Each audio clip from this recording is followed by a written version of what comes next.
Welcome to the Engineering with Nature podcast. The U.S. Army Corps of Engineers has been working on the Engineering with Nature initiative since 2010, working and collaborating to advance the use of natural processes and systems to deliver a broad range of economic, environmental, and social benefits. EWN develops and implements nature-based solutions for water and infrastructure projects. It brings together a growing international community of practitioners, scientists, engineers, and researchers to harness the power of nature to innovate and solve problems and create sustainable solutions. This podcast tells their stories. Now here's your host, Sarah Thorne of Decision Partners.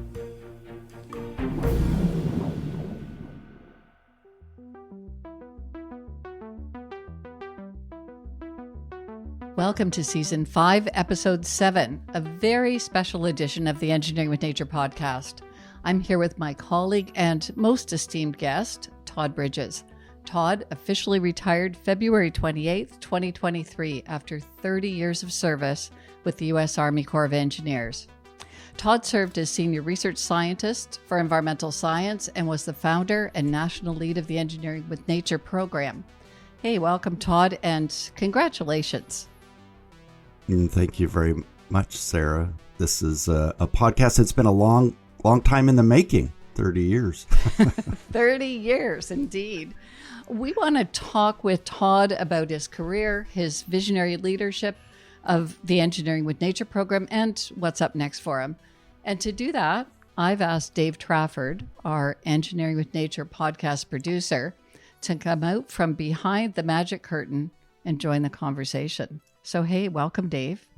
Pay no attention to that man behind the curtain. Hello. There we go. I'm in here cranking all the wheels and the steam's coming out of my ears and so on. So now this is fun. And by the way, for the record, this is show number 55 for Engineering with Nature. So it's, retirement 55, freedom 55 for Todd. Freedom 55. So yeah. Todd, let's get this show on the road. I've had the opportunity to work with you for the past 15 years, literally half of your career. And I have to say, it's been a tremendous opportunity for me, both personally and professionally. And for that, truly, I thank you. And I have to say, boy, have I ever learned a lot. It's been really inspirational watching you follow your passion and seeing the tremendous accomplishments that you've had with Engineering with Nature and on many other fronts. So I'd like to start by asking you to reflect a bit on your journey and your career at the Army Corps of Engineers. Well, I'd be happy to do that. Sarah, it has been a pleasure for the last 15 years to work with you. When you reflect back on 3 decades of professional activity, what resonates most with me, as I think it probably does with everybody in that circumstances, is your reflections and your gratitude for the people that you had an opportunity to meet, know, develop relationships with, and to work with on meaningful topics. And that's certainly the case for me. And it's a personal hobby of mine to collect people stories. It entertains on so many levels, and I have a rich treasure box of stories about people that I've met and interacted with and enjoyed over the last 30 years. My journey started in a very pragmatic way. I was finishing up my doctoral work at North Carolina State, and boy, I needed a job. And Anita and I were expecting our first child, and that brings a reality to life. And I frankly admit that I had no idea what the Army Corps of Engineers was in 1992. I didn't know what they did, but I knew I needed a job. And I was sitting alone in my laboratory and had received a bit of mail. It was a hand-addressed envelope. And I opened it up, and it had a single sheet of paper in it. And it was a job announcement at a place called the Waterways Experiment Station. And I read through this job announcement, and I had a passing thought that somebody was playing a practical joke on me, because the description of what they were looking for was exactly in alignment with what I had been doing my doctoral research on. And I called them, I applied for a job, and the rest is history. It was a wild 3 months, I must say. I finished my dissertation, defended my dissertation. Hannah was born. We bought a house. We moved to Mississippi with a 6-week-old baby, and I began a career. So that's the start of it. It was very pragmatic in its nature. I wasn't seeking any kind of highfalutin outcomes at that point, in my career. But there have definitely been, a lot of milestones for me personally along the way.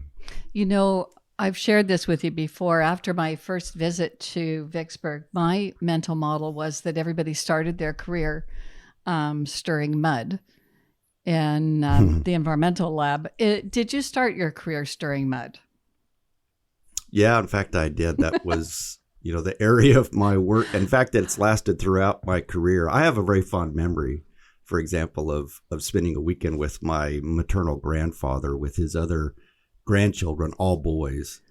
And we built this fantastic mud pool with our grandfather's help, and just got extremely dirty in that. So I don't know, maybe that was the start of my interest and love for all things mud. But yeah, I have spent a lot of time supporting the Corps' navigation program. And I think I've probably cited this statistic before, but we dredge on the order of 200 million cubic yards of sediment a year out of the navigation network, extensive navigation network, 25,000 miles of navigation channel that supports both commercial and recreational navigation in the United States. And that's a lot of sediment. Mm-hmm. So manage. Put that in context for us, because you guys start throwing the numbers around, and it sounds like a big number. If that was to cover an area, how much space does that take up? Yeah, well, you could cover the District of Columbia, Washington, D.C., to probably about 4+ feet. So there'll be a lot of people cheering for that? But potentially so. I have had people jokingly say that would be the ultimate beneficial use for that sediment. But I can think of much better uses of it than that. It's way too simplistic to blame things on what happens in Washington, D.C. But it does make it a point that, that's a lot of sediment. And in connection to engineering with nature, sediment really is the currency for creating nature-based solutions in connection with waterways and shorelines. And it's tremendous, as we discussed recently with Lieutenant General Spellman, the commitment that the Corps of Engineers has made to increasing its beneficial use of sediment to 70% beneficial use by 2030. That's going to create a lot of goodness across the country. Well, it takes me back to the first episode we actually recorded, Sarah, and we talked about, how they were using that sediment and created an island and created habitat and the picture. And I can't remember who the guest was, but the picture that we had of, if you step off, you got to have high rubber boots because there are going to be snakes and there's going to be, and it was so vivid. And I thought all of that because you managed the sediment and you were able to sort of let it take its own course, and he just recreated that beautiful habitat all over again. Yep. I thought, okay, you had me hooked on episode 1. That was Jeff Corbino. That was season 1. Right. I remember the first time, Todd, that I saw you present on beneficial use, and it was like many years ago. And you were talking about all of this sediment that was being taken out and dumped in the ocean. I was stunned. It was a real eye-opener. And that initial thinking about beneficial use and creating islands, reinforcing wetlands habitat, all of that eventually became natural and nature-based solutions and engineering with nature. Just absolutely amazing. I think a fundamental, simple tenet of sustainability is you don't throw valuable stuff away. Right. I mean, it doesn't get easier to understand than that. And so if we can understand that for an aluminum can that we just drank the beverage from, I think we can understand that in respect to, to sediment when we appreciate what it can be used to accomplish. I want to talk about passion, because you've always said, when we've talked with students, when we've done shows, with different students and on, what they're interested in, your advice is always follow your passion. Talk a little bit about that in your own career, would you? Well, it's so important to be invested in what you're doing, and you can't manufacture it. There's no artificial source for it. And, this has been studied at length in the social sciences. What you're good at and what you can make a difference in regard to is very strongly associated with what moves you personally, what you find interesting and fulfilling, and where you can direct your passion. And it's a significant motivator, for me, this area of work, of our relationship, humanity's relationship with nature is motivating for me on so many levels. It's very easy to summon passion in that space, and it allows you to perform at levels passion does that you can't achieve without it. And interests and motivations are going to vary from person to person, and that's one of the beautiful aspects of the diversity of humanity, because it takes a lot of different people with different interests to make the world go round. And this is just the area of my interest, supporting this idea of nature and humanity together in productive harmony. So what side of the coin? I mean, the other side of that I would think is curiosity as well, right? I mean, one, you can't really be passionate without being curious. You can't really be typically curious without that heat around the passion. And to me, those are two really foundational components of what amounts to serious leadership. Yeah, lack of curiosity is a challenge, and within organizations, and cultivating curiosity is directly related to the creativity that is going to be evident within an organization. And I think there are a lot of tensions as well as balance that has to be struck inside an organization, in an organizational dynamic. And that is certainly one of the aspects that kept me at the Corps of Engineers for 30 years, is the opportunity, especially working in a research and development organization like the Engineer Research and Development Center, where curiosity and creativity are the foundation. If you're going to make progress, if you're going to innovate, then those are essential ingredients. And the leadership in that organization, which goes back, 100 years to the founding of the Waterways Experiment Station, 1929, 1930, has always been about that. And it was just a tremendous blessing to be able to work in an organization that has that as one of its fundamentals, to be able to contribute in that way.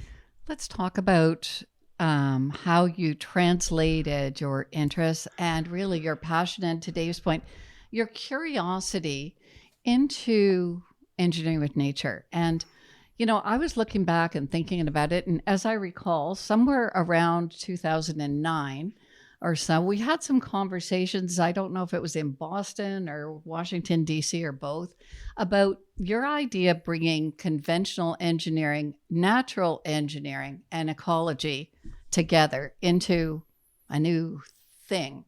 And I actually went back into our archives and found our proposal, that the initial proposal we had working with you and your team at ERDIC to develop a strategy for what we called a new model for optimizing engineering and ecology in navigation projects. And engineering with nature evolved pretty quickly after the initial workshops, and the rest is history. So let's talk about the evolution of engineering with nature and really starting with your vision and to where it's become today? There is a foundation for these ideas that goes back a long time. If you want to consider, for example, the people who were in North America thousands of years ago, you can find their efforts to what we today might call engineering with nature. So these ideas in the modern era, you can trace back quite easily to the work of a number of different people in the 1960s, people like H.T. Odom at the University of Florida, or Ian McHarg in the field of urban planning and landscape architecture, and the publication of his seminal work, Design with Nature, in 1969. So there has been a progression from just practical use of these kinds of approaches that even in the Corps of Engineers go back as much as 100 years, to a progression of, I say, modern formalism around these ideas. And these ideas were gelling, even more in the early 2000s, and as we approached 2010, when we had our really formal kickoff of the Engineering with Nature initiative. And it really does all focus down to this idea of establishing or finding the sweet spot, this productive harmony between people, humanity, and human systems and nature. And there's a lot of experience to draw from over the last 100 years when you consider the broad reach of humans and their touching and intervening and manipulating natural systems through the practice of engineering and development. So there are a lot of lessons learned that can be collected and have been collected over the 20th century that we can benefit from today. And as we address the challenges and the opportunities before us in the 21st century, we need to be pulling from that reservoir of experience and learning so that we, through reinvestment in our communities, are benefiting from that understanding and doing things in a better way and more in partnership with nature. But there's such tremendous momentum now. I mean, when you first initiated the Engineering with Nature program, there was some healthy skepticism. Now there is policy, there's guidance, there's support. We've talked about the new policy from the Biden administration in season 5, episodes 2, 3, and 4. And then we just talked with Lieutenant General Spellman in episode 5 about the direction from the top of the Army Corps of Engineers. The momentum is very, very high now. And a lot of that, I think, is a tribute to you and being out front on the tremendous potential of engineering with nature. There are a lot of organizations, a lot of people working in this space and have been working in this space in a long time. And I think one of the aspects of the modern world that we benefit from is the ability that we have to leverage technology to share and to connect with each other. We don't have to, send paper messages to each other, that, in the form of old-fashioned letters. You could literally connect with anybody in the world almost at a moment's notice through the use of the internet and phones and all the social media channels that we have connection to. So I think certainly that is part of the reason why our progress in this space has been accelerating the way it has. We've been leveraging those channels and those means to share our collective experience. That international guidelines on the use of natural and nature-based features for flood risk management that we published in September of 2021, where we were able to bring together over 130 contributors and authors from more than 75 organizations around the world. The reason why we could do that is because we were able to leverage the means that technology provides to us, and the collective experience that you can draw from around the world. These people, these talented, committed, and creative people that are working in this space, being able to come together and share that experience just allows you to, to do a lot, to do a lot of good.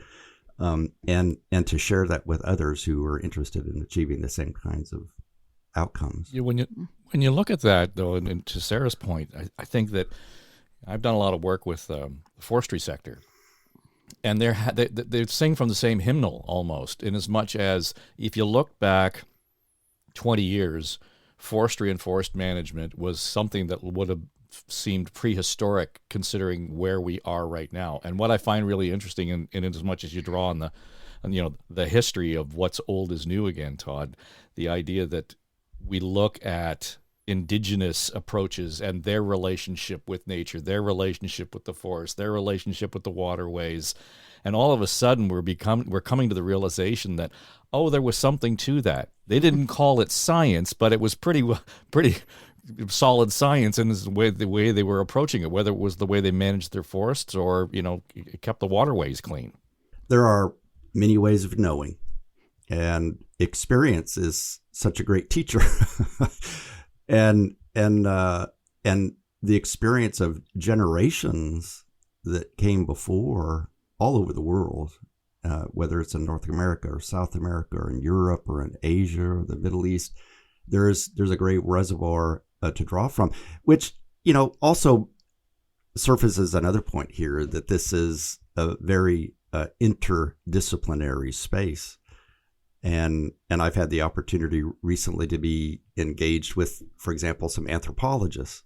And when you start thinking about, wow, what can anthropologists or archaeologists, what can they contribute to engineering? Well, I said a lot, by providing you access to an understanding regarding what those who came before, what they were doing and why they were doing it. Let's talk a little bit about what you see ahead for engineering with nature, and including under the leadership of Jeff King, who is now going to be lead of the Engineering with Nature program. And then we'll talk about where you're going and what's next for you. But talk about where you see the Engineering with Nature program going. As I've said before many times, the future for engineering with nature is bright. and the reason why it is so bright is a combination of many things, and some of which we've talked about.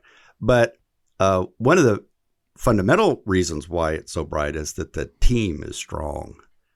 The team that has been part from day one of developing this initiative within the Corps of Engineers and with our partners and stakeholders is so well positioned to move forward and to make great strides and great progress. And I look forward to observing and contributing to that as I can and am able to.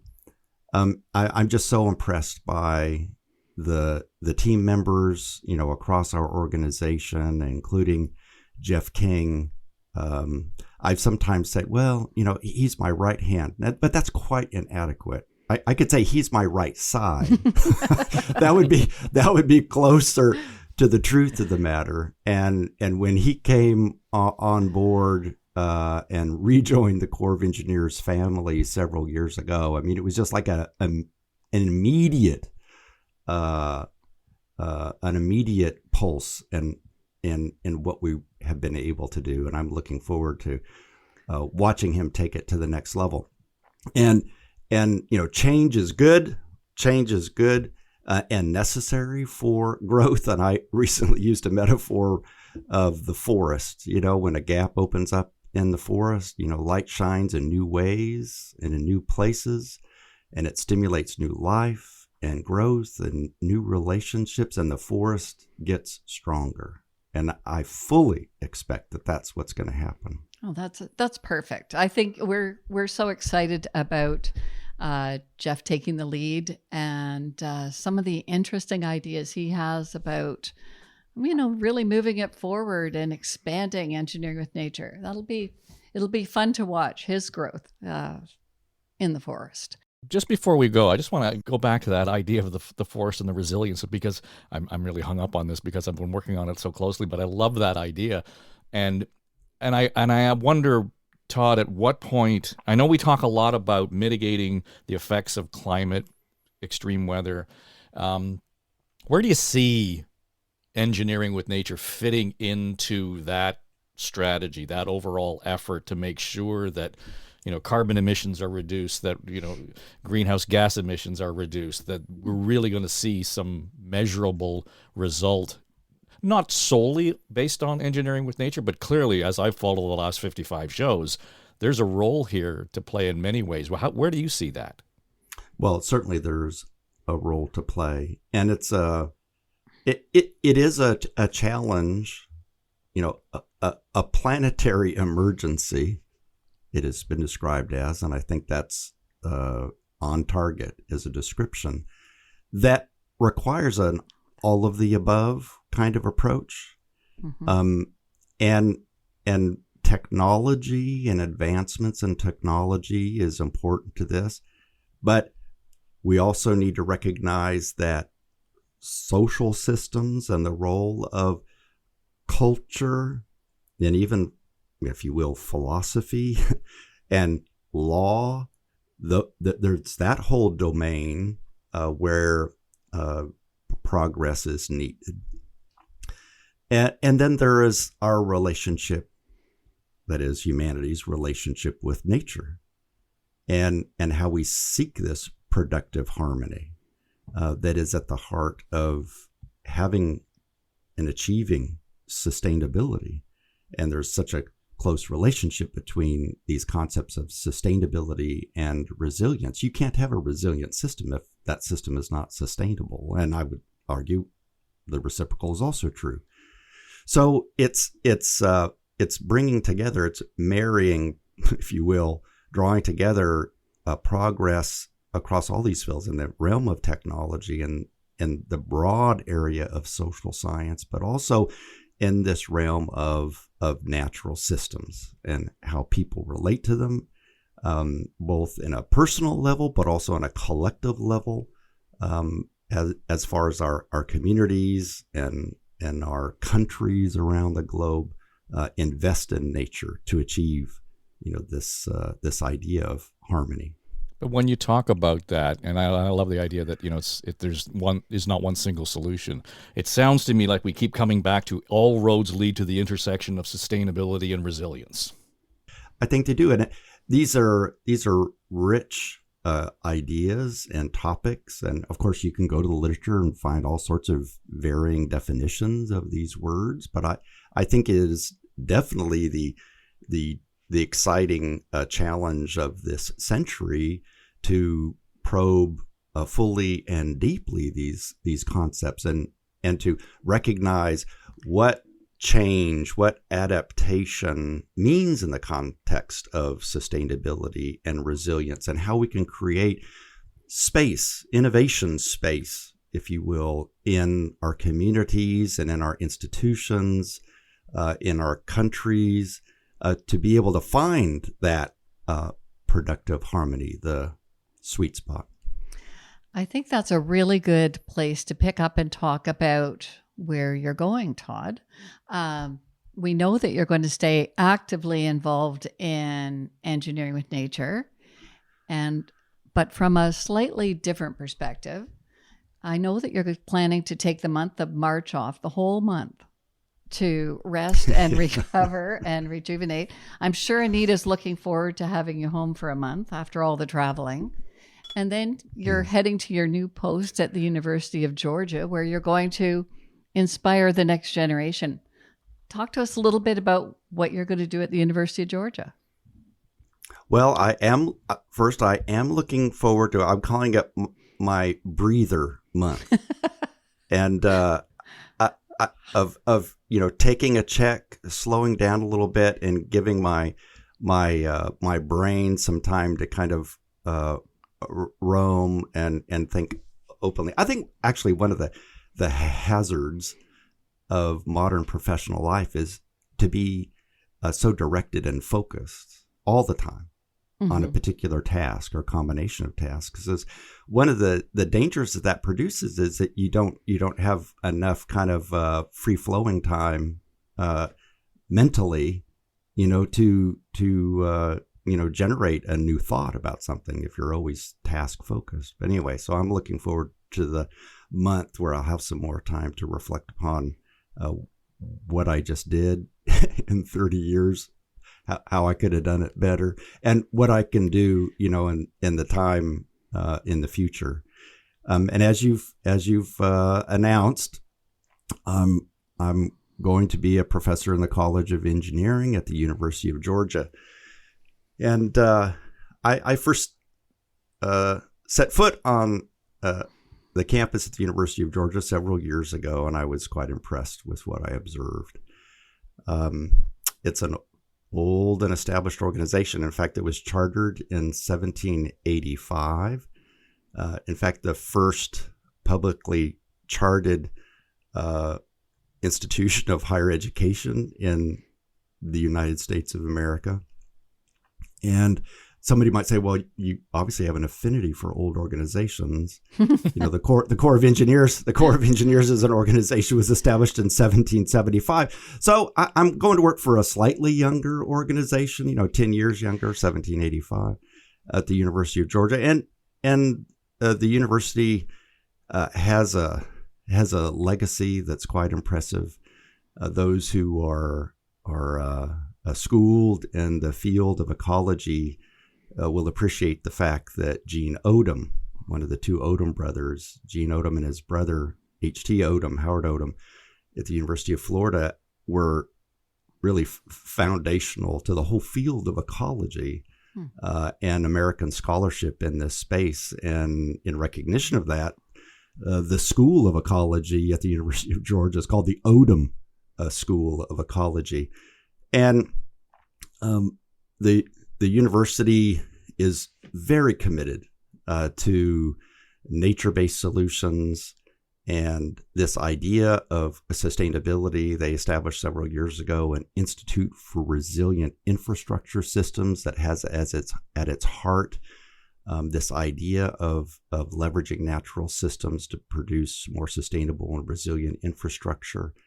And the university leadership is supportive of this. It's really one of the signature areas of work that is an opportunity for all disciplines across the university to contribute, and that's reflected in the discipline diversity that's reflected in IRIS, the Institute for Resilient Infrastructure Systems. So I'm very much looking forward to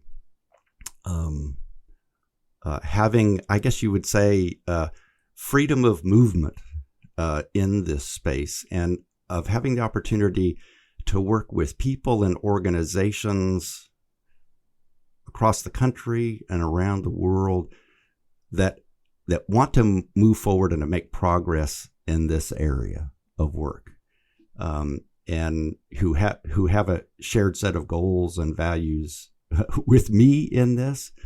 And I look forward to helping in any way I can to advance what we're doing together in this space. And finally, in particular, I'd say, and to spend time and effort investing in the next generation. I've said recently, they will get it done. I've been blessed with the opportunity to be on many universities, not only in the United States, but in other places around the world. And I'm so impressed and really inspired by this next generation of students and how they're combining their values and their passion to what they're thinking about they're going to do professionally. And there's just a lot of interest in what we're calling engineering with nature and nature-based solutions. And And I think it's something that I'm really looking forward to doing is helping students and contributing to the educational reform, I think, that's needed to be able to create future professionals that are able to work and to collaborate in this area of partnering with nature. So it brings us back to the whole question of your passion, and obviously engineering with nature is one, the whole educational component is one, you're dealing with students is one, but based on the archives, you left one out. Students are like chocolate. They make almost everything better. So I can just see how Professor Bridges' conversations are going to start now. This is a shocking idea that you're all chocolate.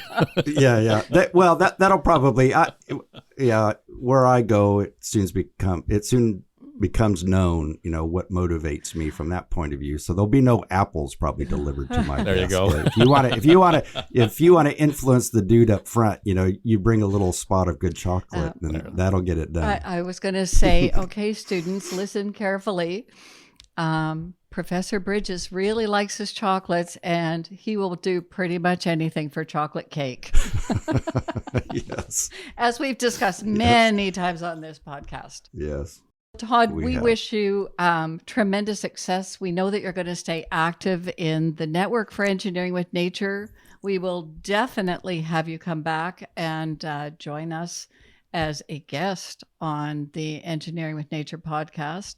And we truly hope that you and Anita enjoy your travels and just different way of life, different things to think about in Georgia. So congratulations on just a tremendous career.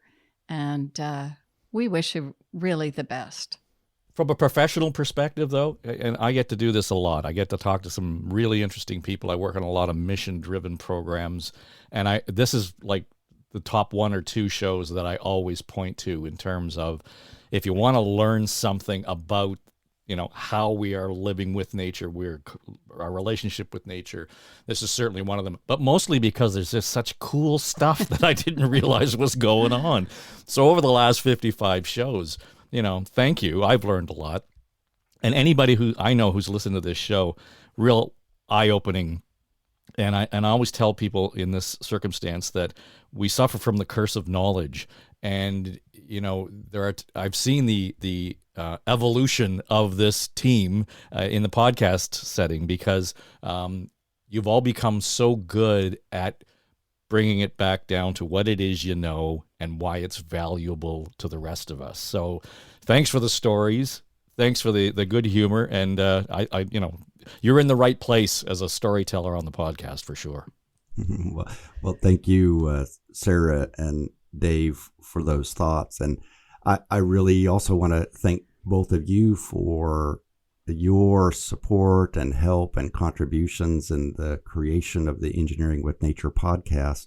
And as you were just pointing out, Dave, if you're doing great work, but nobody knows about it, have you actually accomplished anything? I guess maybe you might have some personal satisfaction, but maybe little impact. So communication is so very important, and there are means and methods for doing that today that we need to take advantage of. And it's been a great experience to be part of the Engineering with Nature podcast and this experience. If you'd asked me, in 1992, would you be doing a podcast? Of course, the terminology didn't exist, the whole concept for it or anything, but I never would have thought about anything like this before. But it's been great. I mean, I've said before, I have these experiences. I'll go out, into the world, and it's been one of the great privileges I've had in my career to interact with so many people in different places. And I can't tell you how many times over the last few years I've, meeting somebody new. Oh yeah, I feel like we've met before. I listened to the podcast, and I get feedback from people, outside of the field of practice, but from professionals who have a lot of experience in this space. And they also were enjoying listening to these conversations because that's how we share with each other as humans. And to think that, through in 55 episodes, we've now, reached a listener audience of 30,000.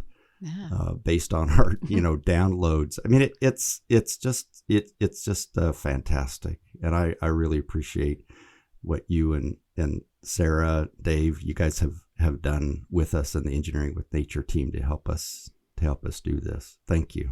Well, it is. Well, thank you. You make us better. It's certainly been our pleasure. And Todd, we want to wish you and Anita very happy trails. Dave will probably pipe us out on that. And to all of you who are listening, we hope you've enjoyed this podcast, this special podcast with Todd Bridges. And we hope that you'll come back and join us again when we talk about engineering with nature. There we go. As we pointed out, Todd's got such an affinity for nature and being outdoors. It's not off into the sunset. It's just a new horizon. Good luck, my friend. Yeah, thank you. Happy trails to you until we meet again. Happy trails. That's when they made good music, I must say.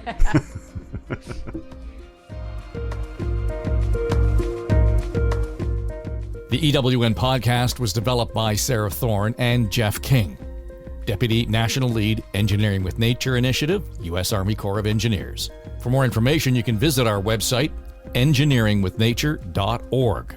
The EWN podcast is produced by Eye Contact Productions for the Engineering with Nature program within the U.S. Army Corps of Engineers. I'm Dave Trafford.